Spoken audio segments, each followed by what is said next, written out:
साहित्य रेडियो सुनने वाले सभी श्रोताओं को आदाब, नमस्कार। और आज साहित्य रेडियो आपके लिए लेकर आया है रसीदी टिकट के 18वें पन्ने से अमृता प्रीतम की एक और छोटी सी दास्तां, उसका साया। तो चलिए कुछ अच्छा सुनते हैं। एक लंबा और सांवला सा साया था। जब मैंने चलना सीखा तो मेरे साथ चलने लगा।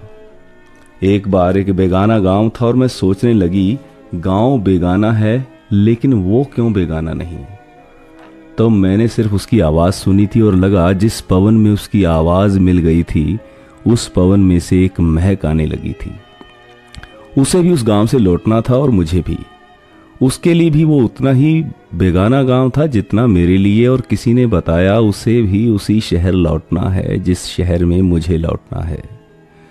जाने किस कालिदास ने अचानक मेघ भेज दिए जो पूरे 2 दिन और 2 रातें बरसते रहे। तीसरे दिन जब हम सभी लोग जितने भी उस गांव में एक समागम में गए थे लौटने लगे तो गांव की पगडंडी पानी में डूबी हुई थी। खेतों की मेड़ों पर चलते चलते हमें कोई 5 मील चलना था और फिर लुपोकी गांव से हमें लाहौर जाने के लिए बस मिल जानी थी। करीब 15 लोगों का एक काफिला सा था। मैं सबको थोड़ा थोड़ा जानती थी, सिर्फ एक वो था जो उस समय तक मेरे लिए अजनबी था। मैंने बादलों की तरफ इस तरह देखा जैसे वो एक मुश्किल वक्त में बहुत काम आए हों। जरूर यही कालिदास के पास आए होंगे, इसी का दूत बनकर इसी के पास जाने के लिए। और आज उन्होंने मेरा रास्ता लंबा कर दिया था और सूरज की हल्की सी रोशनी में जब उसका साया पीछे की ओर पड़ता तो मैं उस साए में चलने लगती।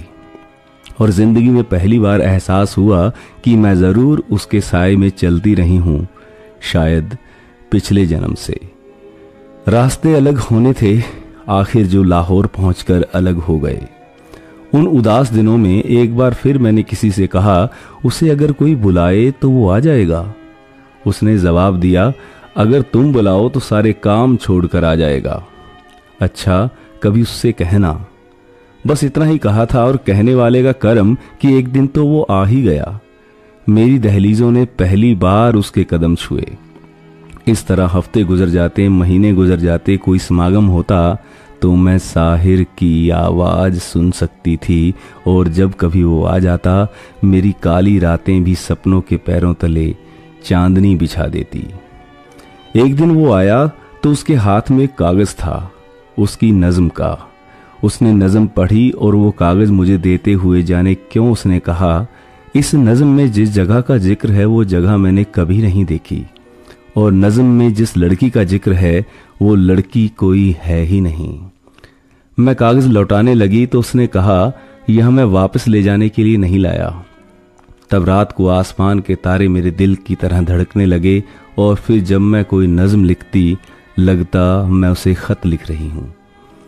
अचानक कई पतझड़ एक साथ आ गए। उसने बताया कि अब उसे मेरे शहर से चले जाना है। रोटी रोजगार का तकाजा था और उस शाम उसने पहली बार मेरी नज़में मांगी और मेरी एक तस्वीर मांगी। फिर अखबारें, किताबें जैसे मेरे डाकिए हो गए और मेरी नज़में मेरे खत हो गए साहिर के नाम।